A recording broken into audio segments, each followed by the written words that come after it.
اکرم نے فرمایا اے عمر اب تیرا ایمان مکمل ہوا ہے۔ اس حدیث میں حضرت عمر نے بعد میں اقرار کیا کہ اب میں اپنی جان سے بھی زیادہ آپ سے محبت کرتا ہوں، جس پر نبی اکرم نے فرمایا اب تمہارا ایمان کامل ہوا۔ 5واں پوائنٹ، ایمان، محبت اور جانثاری جنگ احد سے۔ حضرت عمر نے جو نبی اکرم سے کہا کہ اب میں اپنی جان سے بھی زیادہ آپ سے محبت کرتا ہوں، اس اقرار کو حضرت عمر نے کتنا نبھایا جنگ احد سے سنے۔ کیا اپنے ایمان کو کامل کرنے کے لیے نبی اکرم پر محبت اور جانثاری کا ثبوت دیا؟ نہیں، بلکہ حضرت عمر کی یہ بات ریت کی دیوار ثابت ہوئی اور حضرت عمر اور اس کے ساتھی جنگ احد میں اپنے سابقہ دین کی طرف لوٹ جانے کی باتیں کرنے لگے۔ یہ میں اپنی طرف سے نہیں کہہ رہی، بلکہ خالق کائنات سورت آل عمران آیت نمبر 144 میں فرما رہے ہیں، فرمانے خدا اور جنگ احد میں ان کا عمل ان کے ایمان پر سوال نشان ہے۔ یوں تو جنگ احد میں فرار ہونے والوں کی حقیقت کو چھپانے کی کوشش کی جاتی ہے، لیکن غزوہ احد کی 60 آیتوں میں سے 3 آیتیں سورت آل عمران آیات نمبر 144، 153 اور 155 پیش کرتی ہوں، اور تاریخ سے روایتیں بھی پیش کرتی ہوں کہ جنگ احد میں کون کون فرار ہوئے، جس کے سچے ہونے کی تصدیق فرمانے خدا سے ہوگی۔ سورت آل عمران آیت نمبر 155 سنیں، تم میں سے جن لوگوں نے اس دن پیٹھ دکھائی جس دن دونوں جماعتوں کی مٹھ بھیڑ ہوئی تھی، یہ لوگ اپنے بعض کرتوتوں کے باعث شیطانی اغوا میں آ گئے، لیکن یقین جانو کہ اللہ تعالیٰ نے انہیں معاف فرما دیا۔ اللہ ہے بخشنے والا اور تحمل والا۔ اس فرمان میں خالق کائنات نے بھاگنے والوں کے بارے میں فرمایا کہ یہ اپنے کرتوتوں کی وجہ سے شیطان کے بہکاوے میں آ گئے، لیکن خالق کائنات نے انہیں معاف فرما دیا۔ ان کے کرتوت کیا تھے جو شیطان کے بہکاوے میں آ گئے؟ وہ فرمانے خدا اور روایتوں سے سنیں تاکہ لوگ فرمانے خدا کو سمجھیں اور فرقہ بندی سے باہر نکلیں، کیونکہ فرمانے خدا کے آگے کسی چیز کی کوئی اہمیت نہیں۔ یہ ہمارا ایمان ہونا چاہیے، اور میرا مقصد کسی کی توہین کرنا نہیں، اور اگر میری بات سے کسی کو کوئی اعتراض ہے تو میں یاد کروا دوں، میں فرمانے خدا اور روایتیں پیش کر رہی ہوں، تو آپ فرمانے خدا اور روایتوں پر اعتراض کر رہے ہیں، جو کہ سراسر گمراہی ہے۔ حالانکہ آپ کا اعتراض فرار ہونے والوں کے عمل پر ہونا چاہیے، کیونکہ وہ نبی اکرم سے کیے ہوئے قول کو نہ نبھا سکے، اور ان کا اپنے کرتوتوں کے باعث شیطان کے پھسلانے میں آنا خود ایک جواب ہے۔ فرمانے خدا سے سنیں، سورت آل عمران آیت نمبر 144۔ حضرت محمد صرف رسول ہی ہیں، ان سے پہلے بھی بہت سے رسول ہو چکے ہیں۔ کیا اگر ان کا انتقال ہو جائے یا شہید ہو جائے تو تم اسلام سے الٹے پاؤں پھر جاؤ گے؟ اور جو کوئی پھر جائے اپنی ایڑیوں پر تو ہرگز اللہ کا کچھ نہ بگاڑے گا۔ عنقریب اللہ تعالیٰ شکر گزاروں کو نیک بدلہ دے گا۔ آخر کار خالق کائنات کو یہ کیوں فرمانا پڑا کہ اگر میرا نبی شہید ہو جائے تو کیا تم اسلام کو چھوڑ کر الٹے قدم پھر جاؤ گے؟ کیونکہ جنگ احد میں سب الٹے پاؤں پھرنے کی باتیں کر رہے تھے کہ کاش کوئی عبداللہ بن ابی سے کہہ کر ہمارے لیے ابو سفیان سے امان لے لے۔ یوں تو یہ روایت تفسیر در منصور، تاریخ طبری اور الرحیق المختوم میں موجود ہے۔ میں تاریخ طبری سے بیان کرتی ہوں کیونکہ طبری کو ام التواریخ کہا جاتا ہے۔ تاریخ طبری جلد 2 صفحہ نمبر 185 سدی سے مروی ہے کہ تمام مسلمانوں میں یہ خبر مشہور ہو گئی تھی کہ رسول قتل کر دیے گئے۔ اس پر چٹان والوں نے کہا کاش کوئی شخص ایسا ہوتا جو ہماری طرف سے عبداللہ بن ابی سے جا کر کہتا کہ وہ ہمارے لیے ابو سفیان سے امان لے لے۔ اے دوستو، محمد مارے گئے، اب اپنے اپنے گھروں کو قبل اس کے کہ دشمن تم پر حملہ کرے سب کو تہ تیک کر ڈالے، واپس چلو۔ انس بن نضر نے کہا، اے میرے دوستو، اگر محمد مارے گئے تو کیا ہوا؟ محمد کا رب تو زندہ ہے، وہ تو نہیں مارا گیا، لہٰذا جس دین کی حمایت میں وہ مارے گئے اسی کی حمایت میں تم لڑو۔ اس کے مزید حوالے دیکھ لیں۔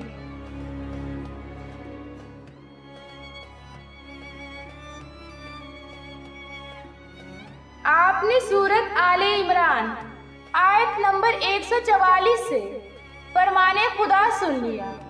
خالق کائنات نے فرمایا، اگر میرا رسول شہید ہو جائے تو کیا تم اسلام سے الٹے پاؤں پھر جاؤ گے؟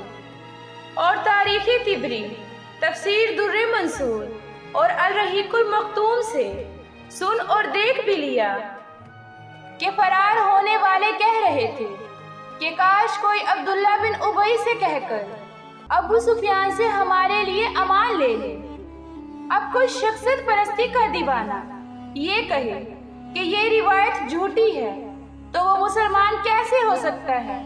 کیونکہ ان روایتوں کی گواہی فرمان خدا سورت آل عمران آیت نمبر 144 دے رہی ہے۔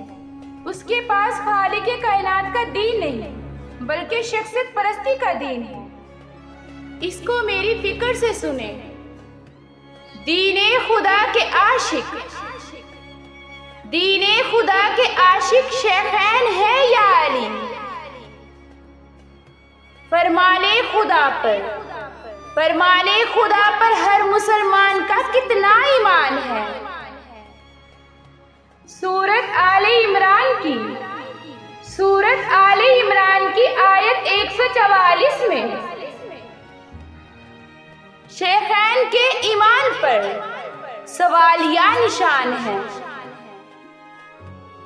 اب سنیں کہ فرار ہونے والے کون کون تھے۔ تاریخ طبری جلد 2 صفحہ نمبر 183۔ قاسم بن عبد الرحمن بن رافع سے مروی ہے کہ انس بن مالک کے چچا انس بن نضر عمر بن خطاب اور طلحہ بن عبید اللہ کے پاس آئے جو چند مہاجرین کے ساتھ ہاتھ چھوڑے بیٹھے تھے۔ انس نے کہا، کیوں اس طرح بیٹھے ہو؟ انہوں نے کہا، محمد رسول اللہ مارے گئے۔ انس نے کہا، تو پھر ان کے بعد زندہ رہ کر کیا کرو گے؟ اٹھو اور اسی دین پر جس پر خود رسول اللہ کا وصال ہوا ہے اپنی جانیں دے دو۔ یہ کہہ کر خود وہ تو دشمن کے سامنے آئے، لڑے اور مارے گئے۔ انہی کے نام پر انس بن مالک کا نام انس رکھا گیا۔ انس بن مالک سے مروی ہے کہ اس روز انس بن نضر پر ہم نے تلوار اور نیزے کے 70 زخم پائے۔ صرف ان کی بہن ان کی خوبصورت انگلیوں کی وجہ سے ان کو شناخت کر سکی۔ اس کے مزید حوالے دیکھ لیں۔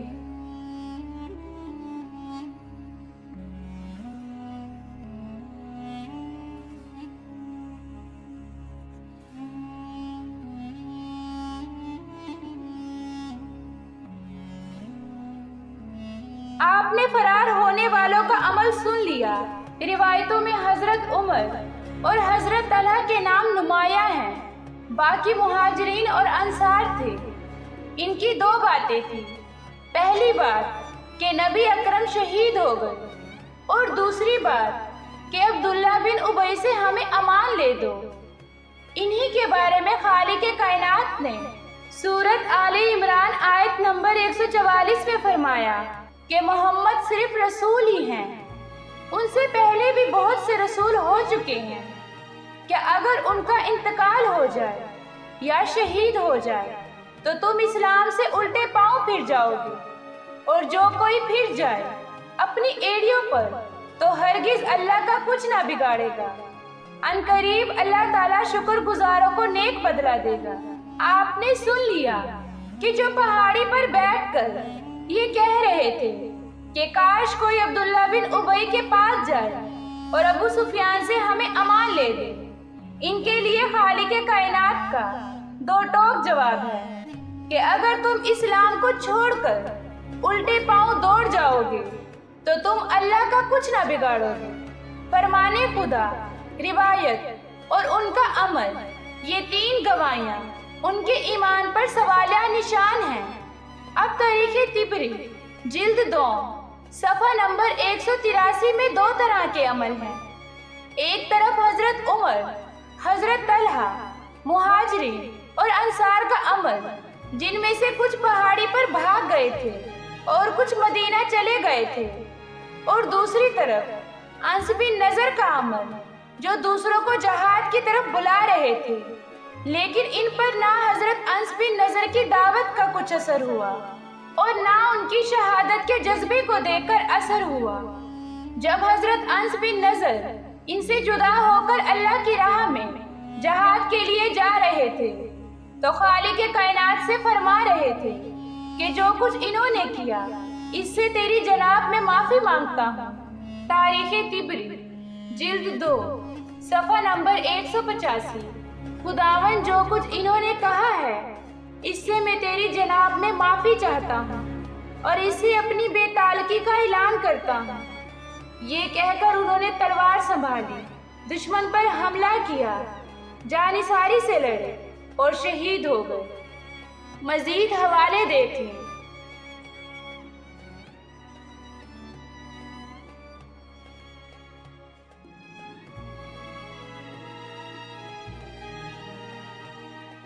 آپ نے روایات میں دیکھا کہ اصحابی رسول انس بن نضر فرار ہونے والوں سے لا تعلقی کا اعلان کر رہے تھے، کیونکہ جو خالق کائنات اور اس کے رسول پر ایمان رکھے اور جو خالق کائنات اور اس کے رسول سے پشت پھیرے وہ کبھی ایک دوسرے کے بھائی نہیں ہو سکتے۔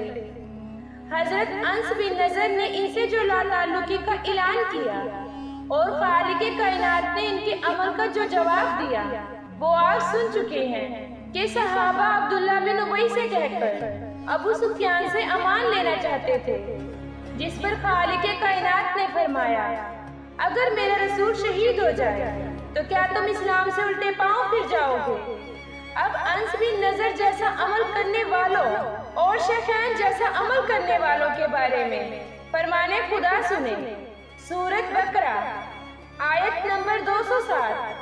اور بعض لوگ وہ بھی ہیں کہ اللہ تعالیٰ کی رضامندی کی طلب میں اپنی جان تک بیچ ڈالتے ہیں، اور اللہ تعالیٰ اپنے بندوں پر بڑی شفقت کرنے والا ہے۔ سورۃ انفال آیات نمبر 15-16۔ اے ایمان والوں، جب تم کافروں سے دو بدو مقابل ہو جاؤ تو ان سے پشت مت پھیرنا، اور جو شخص ان سے اس موقع پر پشت پھیرے گا، مگر ہاں جو لڑائی کے لیے پینترا بدلتا ہو یا اپنی جماعت کی طرف پناہ لینے آتا ہو، وہ مستثنیٰ ہے۔ باقی اور جو ایسا کرے گا وہ اللہ کے غضب میں آ جائے گا اور اس کا ٹھکانہ دوزخ ہوگا، اور وہ بہت ہی بری جگہ ہے۔ فرمان خدا کے مطابق حضرت انس بن نضر کا ایمان کہ اس نے اپنی جان کو خالق کائنات کی راہ میں فروخت کر کے عملی نمونہ پیش کیا اور اللہ تعالیٰ کی خوشنودی حاصل کی، اور دوسری طرف شیخین جو موت کے ڈر سے بھاگ گئے تھے، ایسا عمل کرنے والوں کے بارے میں خالق کائنات نے فرمایا وہ جہنم میں جائیں گے، لیکن اللہ تعالیٰ نے انہیں معاف فرما دیا۔ بس صحابی رسول انس بن نضر انعام یافتہ ہیں اور شیخین گناہ سے معافی لینے والے۔ اگر شیخین اصحابی رسول انس بن نضر سے افضلیت میں برابر نہیں ہو سکتے تو مولا علی سرکار سے افضل کیسے ہو سکتے ہیں؟ میں ایک اور فرمان خدا اور روایت کی وضاحت کرتی ہوں کہ جنگ سے فرار ہونے والوں نے جو کہا کہ نبی اکرم شہید ہو گئے ہیں، تو اس میں حقیقت کیا ہے وہ بھی سن لیں۔ فرمان خدا سورۃ آل عمران آیت نمبر 153۔ جبکہ تم چڑھے چلے جا رہے تھے اور کسی کی طرف توجہ تک نہیں کرتے تھے، اور اللہ کے رسول تمہیں تمہارے پیچھے سے آوازیں دے رہے تھے، بس تمہیں غم پر غم پہنچا تاکہ تم فوت شدہ چیز پر غمگین نہ ہو اور نہ پہنچنے والی تکلیف پر اداس ہو۔ اللہ تعالیٰ تمہارے تمام اعمال سے خبردار ہے۔ آپ نے فرمانے خدا سن لیا۔ خالق کائنات نے فرمایا کہ فرار ہونے والے کسی طرف توجہ نہیں دے رہے تھے اور میرا نبی انہیں آوازیں دے رہا تھا۔ اس کے بارے میں روایت سنیں۔ تاریخ طبری جلد 2 صفحہ نمبر 185۔ سدی سے مروی ہے کہ بنو حارث بن عبد منات بن کنانہ کہ ابن کمیہ الحارثی نے رسول اللہ کے قریب آ کر آپ پر پتھر پھینکا، جس سے آپ کی ناک اور چوکا ٹوٹ گیا، آپ کا چہرہ خون آلودہ ہو گیا۔ اس کے صدمے سے آپ حرکت نہ کر سکے۔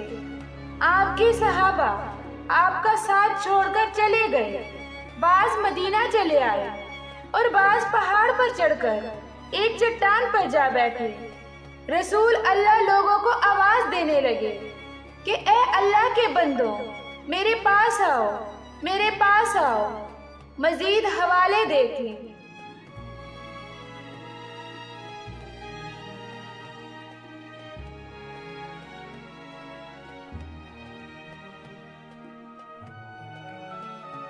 جنگ احد میں فرار ہونے والوں کے 2 عذر سامنے آتے ہیں۔ ایک کہ رسول شہید ہو گئے اور دوسرا چوٹ کھانے کی وجہ سے حرکت نہ کر رہے تھے۔ ان کے دونوں عذر کا جواب اللہ تعالیٰ نے قرآن مجید میں دیا ہے اور روایت میں بھی موجود ہے۔ پہلی بات کہ احد والے کہہ رہے تھے رسول شہید ہو گئے ہیں، کاش کوئی عبداللہ بن ابی کو کہہ کر ابو سفیان سے امان لے دے۔ ان کے اس کفریہ نظریے پر خالق کائنات نے فرمایا کہ اگر میرا رسول شہید ہو جائے تو تم اسلام سے الٹے پاؤں پھر جاؤ گے۔ اب دوسری بات، اگر رسول حرکت نہیں کر رہے تھے اور اصحابہ میں سے کوئی پہاڑ کی طرف چڑھ رہا تھا، کوئی مدینے کی طرف دوڑ رہا تھا، تو ان کے اس نظریے کو بھی خالق کائنات نے رد فرمایا۔ فرمانے خدا ہے کہ میرا رسول تمہیں پیچھے سے آوازیں دے رہا تھا اور تم چڑھے چلے جا رہے تھے۔ اب عام آدمی کی انسانیت اور ایمان کا تقاضا بھی ان میں نہیں پایا گیا۔ جب رسول کو پتھر لگا اور رسول حرکت نہیں کر رہے تھے تو انسانیت یہ تھی کہ نبی اکرم کو محفوظ مقام پر لے جاتے یا اپنے حصار میں لے لیتے، اور ایمان کا تقاضا یہ تھا کہ نبی اکرم اور دشمنوں کے درمیان آہنی دیوار بن کر کھڑے ہو جاتے۔ یہ تھا ایمان کا تقاضا، لیکن انہوں نے نہ تو انسانیت نبھائی نہ ایمان کا تقاضا پورا کیا، بلکہ یہ تو نبی اکرم کو چھوڑ کر بھاگ گئے۔ یہ تھا شیخین کا قول کہ اے اللہ کے رسول، آپ ہمیں اپنے ماں باپ، مال اور جان سے بھی زیادہ محبوب ہیں۔ یہ تھی ان کی دین خدا کے ساتھ وفاداریاں، اور یہ تھا ان کا ایمان کہ عبداللہ بن ابی کو کہہ کر ابو سفیان سے امان لے رہے تھے، جس پر خالق کائنات کو حکم دینا پڑا، اگر میرا رسول شہید ہو جائے تو کیا تم اسلام سے الٹے پاؤں پھر جاؤ گے؟ فرمانے خدا اور روایات سے آپ نے جنگ احد کا واقعہ سن لیا۔ اب اور روایات سے سنیں کہ حضرت عمر خود کہہ رہے ہیں کہ میں جنگ احد کے دن ایسے بھاگا جیسے پہاڑی بکرا چھلانگے لگاتا ہے۔ تفسیر طبری جلد 6 صفحہ نمبر 172۔ عاصم بن کلیب نے اپنے والد سے روایت کیا، وہ کہتے ہیں کہ حضرت عمر نے جمعے کے دن خطبہ دیا اور سورت آل عمران کی تلاوت کی۔ آپ کو یہ سورت تلاوت کرنا بہت پسند تھا۔ جب آپ اس آیت پر پہنچے تو حضرت عمر نے فرمایا، جب احد کے دن ہمیں شکست ہوئی تو میں بھاگ نکلا، یہاں تک کہ میں پہاڑ پر چڑھ گیا۔ میں نے خود کو دیکھا، میں کسی پہاڑی بکری کی طرح چھلانگے لگا رہا تھا۔ لوگ کہہ رہے تھے کہ محمد شہید کر دیے گئے ہیں۔ میں نے کہا کہ میں جس کسی کو یہ کہتے ہوئے سنوں گا کہ محمد شہید ہو گئے ہیں، میں اسے قتل کر دوں گا۔ آپ نے روایت میں سنا کہ حضرت عمر یہ کہہ رہے ہیں کہ میں جنگ احد کے دن ایسے بھاگا